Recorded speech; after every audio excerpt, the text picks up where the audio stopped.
Suara Perkantoran. Nah, hari ini kita punya bintang tamu yang super spesial. Siapa sih itu? Aku spill dikit nih. Nah, beliau adalah penggerak UMKM di daerah Hujan Kidul, yaitu Kak Ilun dan Mas Anwar.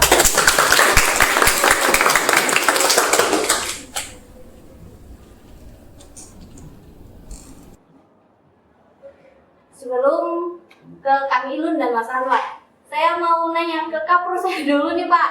Nah, kenapa memilih untuk di manajemen perkantoran mengundang entrepreneur?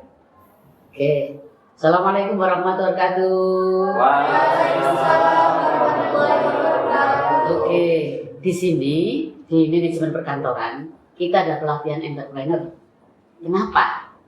Kok manajemen perkantoran entrepreneur? Kok bukan bidang yang lain yang sesuai dengan manajemen perkantoran? Salah satunya itu kita tahu dari masa-masa yang lalu itu ada anak-anak alumni perkantoran yang sekarang baru lulus. Berdasarkan pemetakan, kita selalu tiap tahun melakukan pemetakan anak itu kerja, kuliah, wirausaha. Nol yang ingin wirausaha, nggak ada sama sekali. Kemudian tahun ini anak yang kelas 11 kita mendapatkan kejutan lagi. Ternyata dari pemetakan hanya 3 anak yang ingin entrepreneur, ingin berwirausaha. Padahal kita tahu di dalam perkantoran itu kalau memang masih pemikiran lama kerja di kantor saja, lowongan pekerjaan itu memang ya itu saja. Mau jadi sekretaris, mau jadi asisten sekretaris, mau jadi reception, jadi public speaking, mau jadi ranahnya itu nggak seluas apa yang ada di bidang wirausaha. Nah, anak perkantoran yang katanya survei secara nasional penyumbang pengangguran itu yang benar-benar ingin kami kok gak cocok gitu loh. Sama sekali menurut pemahaman kami, masa iya sih anak perkantoran itu jadi pengangguran? Apa nggak ada ranah yang bisa diterjuni oleh anak-anak perkantoran? Salah satunya jiwa wirausaha itu harus mulai ada dalam diri kita semua. Seperti kita tahu sekitar kita di Turen sendiri banyak wirausahawan yang sukses. Kemudian kami di sini mengundang beliau-beliau yang menurut pemahaman kita, guru-guru di perkantoran itu selevel dengan anak-anak lulusan yang akan lulus dari SMK. Mereka lulusan SMA. Makanya jiwa wirausaha harus muncul dalam diri kita, diri anak-anak perkantoran, sehingga mindset di lapangan SMK jurusan manajemen perkantoran, lapo sih milih jurusan manajemen perkantoran ingin jadi pengangguran? Tidak, karena dalam diri kita itu ada jiwa entrepreneur. Alasan utama seperti itu. Jadi pemetakan yang dilakukan, anggaplah ada kenyataan bahwa anak-anak memang nggak kurang memiliki jiwa entrepreneur, makanya dia lulus nggak mau jadi wirausaha. Makanya ayo sama-sama meningkatkan jiwa wirausaha itu dengan banyak-banyak materi, salah satunya materi pelatihan entrepreneur. Nah, tadi kan Kak saya bilang kalau lulusan SMA benar. Iya, betul. Hanya lulusan SMA. Iya. Lalu, Emang ada yang salah? nah, maksud saya kan, kalau bagaimana bisa kepikiran untuk membuat sebuah usaha yang mungkin kan orang kalau lulusan SMK mungkin sudah mempunyai skill. Nah, sedangkan ya, nah untuk SMA sendiri bagaimana bisa terpikirkan untuk menjadi seorang entrepreneur? Tadi dulu kan? Iya. Yang tua Kang Ilun. Monggo Kang Ilun. Sebenarnya kalau saya tadi masuk ke sini ya, kita lihat masa dia ya, sama dia baru. Masa ini kan masa SMA, kan itu. Betul. Masa itu masa SMA, beda-beda. Faktor utama yang pertama memang dari pengalaman. Nah, karena itu tanya anak-anak SMA, tapi bukan SMA kalau saya juga aliyah negeri di Aliman, masa di SMA negeri. Jadi itu jurusan saya juga IPA dulu. Jadi kalau penerapan di kehidupan nyata, kenapa itu jurusan IPA? Karena faktor pertama dari pengalaman dan faktor kedua kita bisa membaca peluang. Pengalaman apa di Kota Batu sebagai kota wisata itu banyak pembelajaran langsung. Jadi kita nggak sekolah di Purwakarta juga. Kita tuh waktu masih kecil jualan koran tuh berdua di atas kota dari rumah ke rumah. Terus SMA saya juga pernah ada kerja jadi menjadi pelayan tuh ya, jadi kue lah di hotel itu. Waktu itu jualan bakso. Interaksi dengan tamu, interaksi dengan orang sekitar di bidang wisata tercipta di situ. Jadi saya langsung belajar bagaimana menjadi pelaku wisata. Di situ ketika menikah saya masuk di Pujon, terus ada wacana dari pedesaan untuk membentuk sebuah desa wisata, desa yang biasa bagaimana bertahan orang, bagaimana sekarang ini bisa kasa di desa kami. Waktu itu usia berapa, Kak? Masih usia 26 ya, 26. Bersama lagi, karena ini memang ide dari pemerintah ya dan desa, kita harus memang membentuk sebuah organisasi yang ada secara ketahuan di sini. Saya menjadi ketua, terus kita memetakan berupa besar ini Pujon gitu peluangnya untuk menjadi Pujon wisata. Dan ada dua hal kekuatannya sangat strengthnya ya. Yang siap ternyata dapat peternakan. Karena sendiri saya juga dalam peternak. Tapi saya juga banyak dari dapur, susu yang sudah juga banyak. Terus ketika wacana tersebut digulirkan, kita mulai membuat produk. Jadi sampel dulu atasi apa yang ingin nanti disampaikan ke wisatawan, kemasnya bagaimana. Jadi kita belajar membuat produk itu cari aman. Karena kalau susu itu kalau kita menjualnya cair pasti banyak risikonya itu high risk, dari risiko rusak, dari risiko bakteri untuk membuat keracunan. Kita buat produk yang stick susu. Ada itu pengalaman dari orang tua kita ya. Ternyata kalau di Pujon itu kalau pas lebaran itu orang membuat produk khasnya di Maron, itu orang stick dari susu. Kan kalau yang stick bawang semuanya kita memang kaya dengan susu, makanya produk susu kita angkat. Jadi di situ awal mulanya. 1 tahun belajar banyak membuang bahan baku. Tapi kita nggak rugi kenapa? Kalau produk ada yang jadi, produk nggak jadi pun kita bisa satu lagi. Jadi belajar dari pengalaman di situ, Pak. Pengalaman kita berani action, tidak hanya sebuah wacana konsep aja.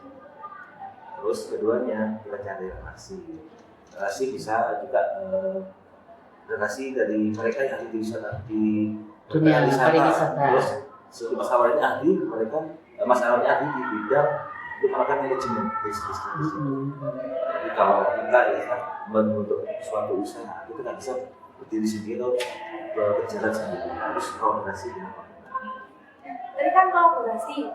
Jika desa wisata itu pasti ada kolaborasi dengan masyarakat sekitar. Nah, itu bagaimana cara menggayanya? Karena kan nggak semua dari masyarakat sekitar itu mau. Iya. Jadi ada istilahnya sadar wisata ya. Jadi kalau kita berbasis masyarakat tuh, kita sebuah organisasi.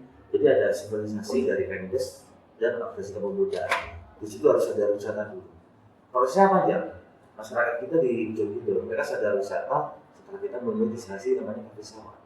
Karena apa? Banyak tamu berkalangan di situ, banyak tamu yang ingin petik sayur. Jadi mereka sadarnya kita ada tamu. Nah, tadi kita 6 tahun itu pintar peluangnya kita sadar wisata dulu. Bagaimana kita membentuk organisasi ini bisa klop, bisa satu visi, yang bisa berjalan dengan lancar. Nah, di situ. Tadi kan produk, apakah cuma produk susu aja yang dijual? Iya, karena di sini Pak, kalau kita juga produk hasil bumi selain susu itu banyak di Jawa. Ada apel, ada sayuran. Tapi selama ini apel dan sayuran sudah dibanding sama kota Batu. Kalau kita bicara olahan apel, di Batu sudah butuh banyak, mulai dari olahan cair sampai olahan padat, snack itu banyak. Makanya susu itu kan yang kita angkat dan kita buat branding untuk desa wisata tersebut menjadi wisata peternakan. Karena pasti beda. Orang ketika cari tujuan wisata ke Batu, karena di situ sudah berdiri lama, pasti tingkat kebosanan ya. Jadi kejenuhan itu tinggi. Mereka cari referensi lagi. Nah, alhamdulillah Bojonegoro ini memang dekat terusnya dekat. Informasinya juga dekat. Masuk dengan wisatawan di Batu mencari desa wisata. Nah, dan yang satu lagi di pemerintah ini itu di sekitar tahun 2000 setelah Pak Jokowi ya, Jokowi Presiden, saya mencanangkan bagaimana desa membangun sebuah negara ini dimulai dari desa. Jadi momennya tuh pas. Jadi kami mulai usaha. Butuh contoh. Ya, dan satu visi dari pemerintah pusat dan pemerintah daerah. Jadinya jalan kita didukung. Ketika pergerakan di bawah sudah terorganisasi berjalan, yang pusat mendukung melalui program dana desa. Terus penggulingan dana desa juga. Karena di saat itu juga menjadi CSR BNI ya, sebagai BUMN. Kapan ya SMPN turun ada CSR? Tapi satu yang perlu dipahami adalah kalau sudah menjalankan desa wisata, bagaimana pelaku ini bisa menjaga produk mereka. Kalau mungkin spot wisata banyak ya, ada kolam renang, mungkin ada sawah dan juga yang lebih bagus dari kita. Tapi yang di dalamnya ini itu sudah terjadi komunikasi yang bagus kan. Keterlibatan dari sekitar, masyarakat sekitar, pemerintah maupun swasta yang terlibat di dalam berkembangnya promo dari desa wisata Pujon Kidul. Iya. Oke, di luar dari Pujon Kidul sudah hubungannya dengan entrepreneur. Jadi mindset kami berharap anak-anak itu mengubah mindset entrepreneur itu ada dalam dirinya, walaupun dia dari anak-anak perkantoran. Tadi kita lihat dari IG-nya Mas Anwar, kemudian dari Bukit Stik Susu dari Bunda Ani itu kan arahnya di dalam berwirausaha tadi kan ada nggak mengawali dari langsung besar. Iya. Nah itu yang harus muncul dari jiwa anak-anak sekarang. Anak-anak kan kadang mindsetnya nyambut gawe langsung bayaran gede, hati gede. Nah itu mungkin bisa berbagi yang Ilun sama Mas Anwar. Iya, boleh. Ya, jadi sebenarnya kalau ngomongin jiwa dan skill atau di dalamnya itu ada mindset, itu kan sebenarnya harusnya dimiliki oleh setiap orang. Kalau ngomongin entrepreneur atau wirausaha, Betul. mau kita sebagai employee gitu ya, karyawan, bukan berarti bukan seorang entrepreneur. Bahkan sekarang kan ada di government entrepreneur rural skill, itu kan ya. Kalau nggak salah teman-teman ASN pun dikasih sebuah diklat bagaimana kemampuan entrepreneurship dalam bekerja. Jadi entrepreneur sendiri itu kan sebenarnya sebuah skill yang khusus.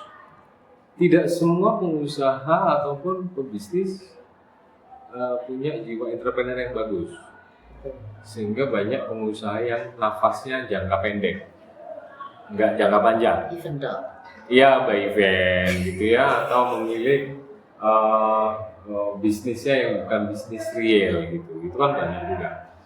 Banyak juga teman-teman, saya melihat teman-teman birokrasi ataupun teman-teman di pegawai swasta, dia tanpa diperintah, yang penting tahu sistem, dia selalu bekerja secara penuh inisiatif, dan selalu melihat peluang-peluang yang tidak dilihat oleh rekan kerjanya, yang di situ adalah orientasinya pada tujuan bersama. Nah ini berarti orang ini punya skill entrepreneurnya udah cukup tinggi gitu.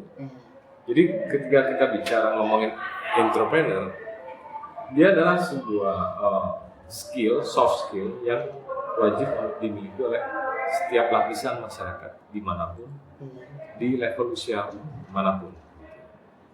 Anak-anak sekolah tanpa harus dikasih bel, dia tahu bahwa masuk ke kelas adalah 12:30 kurang 5 dia udah dari kelas.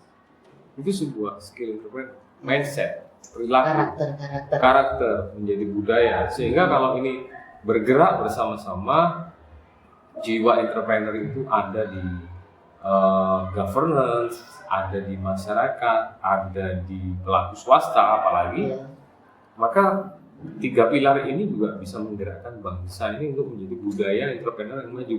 Seperti misalnya kita selalu membanggakan Jepang dengan disiplinnya, tanpa ada CCTV, tanpa ada yang merintah, tanpa ada yang ngatur, orang mau ngantri gitu kan? Ya karena dia punya jiwa entrepreneurship yang tinggi. Kan jadi di setiap orang ada jiwa entrepreneur. Cuman banyak yang tidak menyadari jiwa entrepreneur itu. Lalu bagaimana cara akan bisa menyadari? Pengetahuan itu kan mesti ditumbuhkan memang. Jadi setiap orang sebenarnya skill itu kan bukan gift. Mungkin berapa persen lah kalau memang gift ya. Sama kayak orang main gitar itu kan bukan tiba-tiba dia lahir dari kecil jago main gitar. Kan enggak. Ya. Sama juga dengan entrepreneurship. Makanya kami kenapa di Bukit, Pusat Usaha Kreatif Inovasi Desa itu mengambil konsentrasi berada di pedesaan yang punya kekayaan sumber daya, lingkungan, sumber daya sosial berupa gotong royong, relasi antar lembaga masyarakat itu juga cukup tinggi, adat istiadat masih terjaga, itu sumber daya sosial, kemudian sumber daya manusia, daya tahannya ketika terjadi krisis, itu kan orang-orang di desa itu kan cukup kuat ya. Tapi jarang terapresiasi, terdengar, tergaung. Misalnya ini ngomongin tulang ikan, ini pasti orang langsung mikir ini berarti produknya pesisir nih. Pesisir itu kan dulu ngomongin pinggiran pantai, apalagi di dalam gunung ataupun di pinggir-pinggir desa, orang selalu melihat itu kan sesuatu yang marginal. Nah kami di Bukit dengan adanya istilahnya bonus demografi dan bonus kebijakan berupa misalnya dengan adanya dana desa yang tadi diceritain, dengan adanya program-program desa wisata yang itu adalah injeksi kepada seluruh desa dan sama Bu, 72.000 desa itu semua dikasih uang yang sama loh. Tapi kenapa yang jadi kok cuma Pujon Kidul? Kan ini kan berarti ada hal apa di masyarakat Pujon Kidul? Nah itu yang didapat ternyata ada kemauan bersama, ada gotong royong, ada kekerabatan, ada saling memahami peran, berbagi tugas, sehingga setiap orang ketika punya goal gede nih berupa desa wisata mesti dijadiin. Udah kalau jadi ya udah silakan siapa yang mau ngelola, saya mau balik ngelola usaha kami untuk tetap jadi produk unggulannya desa wisata itu. Artinya ekrafnya. Tidak terjebak ketika ini desa wisata jadi terus kita rebutan jabatan gitu, itu enggak, itu kalau itu mentalnya bukan mental entrepreneur dong, dia mental yang tidak entrepreneur. Karena apa? Masih tergantung. Kalau mental entrepreneur adalah yang kami ambil, misalnya kami perankan secara pribadi, misalnya Kang Ulun waktu itu dan istri yang sama-sama sibuk membangun desa wisata. Ketika desa wisatanya jadi ya udah mundur. Ya kita bangun nih usaha kita sendiri gitu. Yang itu tetap mensupport aktivitas desa wisata.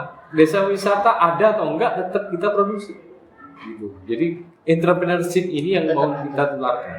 Bahwa kita mau ada desa wisata, enggak ada desa wisata, kita tetap produksi susu loh. Dulu belum ada istilah desa wisata Pujon Kidul, orang Pujon Kidul udah merasai gitu. Kan gitu. Persoalannya kemudian ada kuota yang berlebih, ada wisata nggak ada wisata, ya kita tetap bikin stik susu gitu. Bahwa pariwisata itu memang katalis, mempercepat. Pariwisata yang ada di Pujon Kidul memang mempercepat sehingga kami lebih mudah misalnya membranding. Oh, dari mana nih Pujon Kidul? Oh yang ada kami sawah. Itu untuk mempercepat branding, sama kayak mana nih Turen? Oh yang ada Pindad. Iya betul. Itu mempermudah orang luar mengenali diri kita, sehingga kita tidak lagi mengeluarkan banyak energi yang berlebih untuk membranding atau mempromo. Itu kira-kira Bu. Kalau kita lihat dari apa yang Mas Anwar sama Kang Ilun sampaikan tadi, intinya pada saat bekerja, sukses sendiri itu biasa, sukses bersama baru luar biasa. Monggo dikali-kali ya itu. Tadi kan ngomong soal branding ya. Iya. Nah ini susahnya membranding. Mungkin ada tips and trick untuk membranding. Jangan dipikir susah. Jadi kalau ini pertanyaannya ya, wah ini susahnya, belum diapa-apain tuh udah susah. Nah ini cara pandang yang mesti kita tularin ya, cara pandang apresiatif. Kok bisa ya? Ini orang membranding dirinya sampai sebegitu keren gitu. Apa ya yang bisa tak pelajari? Artinya sebenarnya kan nggak ada yang susah ya. Jadi, karena apa? Kata-kata itu menciptakan dunia. Apa yang kita sampaikan, apa yang kita mantrakan dalam setiap percakapan, itu kan membentuk cara pandang, cara pikir, sehingga perilaku dan tindakan budaya kerja kita itu akan terpengaruh dari apa yang kita ucapin. Susah nih. Susahnya apa ya? Jadi susah benar Emang kan? susahnya di mana gitu? Pertanyaan saya terbalik, pertanyaannya susahnya di mana? Susahnya itu adalah kalau kita membranding diri, belum tentu orang itu kenal kita. Ya kan fokusnya ke orang lain. Iya, fokusnya orang lain. Ngapain? Harusnya ke diri sendiri. Kan kita mau membranding diri sendiri. Fokusnya diri sendiri dong. Tapi kan kalau nge-branding itu berarti harus dikenal orang lain. Itu saya namanya tak teknik tahu. komunikasi. Beda lagi konteksnya. Branding itu kan keseluruhan diri kita yang jembleger dari ujung rambut sampai ujung jempol kaki itu kelihatan. Itu kan branding. Ya, kalau mereknya adalah adik mereknya adalah yang berjilbab. Tapi kalau brandingnya adik adalah berjilbab dengan pakai kimono dan selalu senyum. Itu brandingnya yang melekat. Tapi kalau mereknya itu biasa adik yang berjilbab. umum. Itu bedanya ya. Jadi ketika kita Jaga ngomongin branding, kekhasan. ya kita sendiri mau nyamannya di mana. Kadang orang kan banyak yang membranding dengan kamuflase. Sah-sah aja itu pilihan. Dengan kepalsuan, dengan cinta, atau dengan kejujuran. Kalau kami ya dengan kedesaan kami gitu. Kami dari desa yang peternak, petani, melani, tapi belajar bagaimana menjadi pengusaha tani. Yang tadinya orang ngomongin petani itu kan tani melani, nyel-nyelan bertani gitu. Nah kita belajar untuk nggak cuma nyel-nyelan yuk, tapi petani itu juga pengusaha loh, pengusaha tani di bidang tani dan ternak. Itu yang coba. Perlu ditingkatkan generasi muda yang bertani itu sesuatu yang luar biasa, bukan berarti anak desa terus keluar dari desanya. Kan banyak anak-anak sekarang akhirnya di desanya kosong. Ada tantangan-tantangan alam itu juga pengaruh ya. Tapi tetap ya itu tadi kami mencoba hal-hal kecil, minimal kita bangga sama apa yang kita miliki deh. Betul. Gitu. Kalau di kami sendiri kenapa mudah ya? Artinya kalau dilihat jalan itu adalah kita stress ya, kayaknya cepat ya. Waktu berlalu. Cepat tapi cepat ini bu, cepat jadinya maksudnya. Jadi personal, jadi produk. Ada beberapa hal yang perlu dikasih. Tadi semua itu kita dapat diselesaikan. Sudah alhamdulillah terkenal. Jadi kita untuk branding produk itu kita nggak harus keluar. Karena harus tahu dari desa kita, itu mampir ke tempat kita membeli produk. Nah itu ada intinya branding gratis atau promosi gratis. Kita merekam ini keliling membeli produk, terus di situ kita nggak mudik. Kita pada tamu saling di sana yang kita tentu kita berbagi. Dia itu tes produk itu. Jadi semua produk yang ada di kita ada tes produk. Jadi request pun dari satu produk susu ya. Kan sekarang ada beberapa macam varian. Sebenarnya dari request-nya. Jadi mas ini susu original ya. Gimana saya? Mas di daerah saya ini ada yang ada masukan. Ada yang saya kasih coklat mas, ada sedikit bayar. Masukan yang diberikan dari usahawan atau dari customer kita itu kita terima. Karena kamu mas ini sudah nggak enak ya, kurang kasih atau kurang kasih susunya sampai ya jawaban gini. Kalau ibu cuma satu stick aja berkasih susu, ibu nggak akan beli produk ini. Kenapa?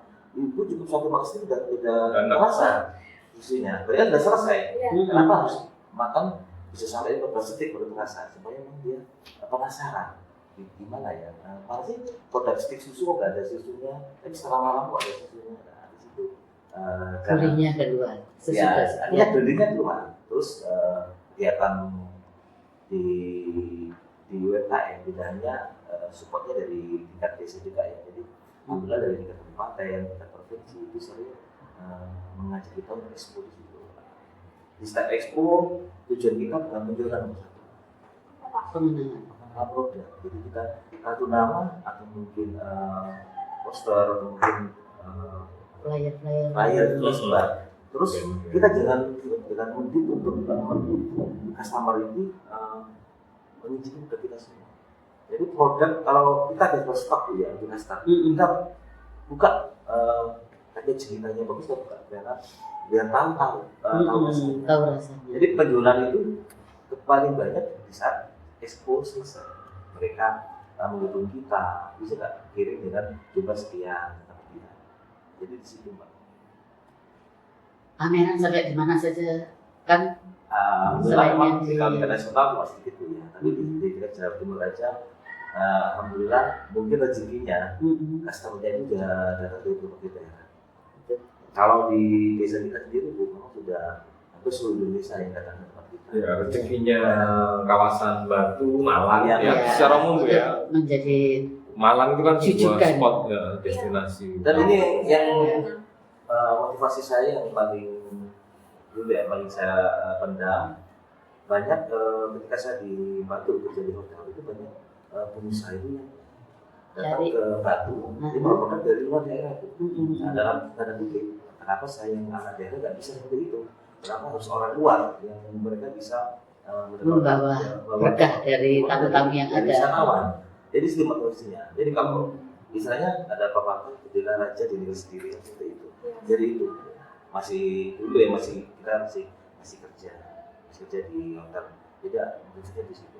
Melihat pedagang yang dari luar daerah datang melakukan produk itu dari luar daerah semua, dari luar kota Malang. Oke. Kalau kita yang asli Malang nggak bisa seperti itu.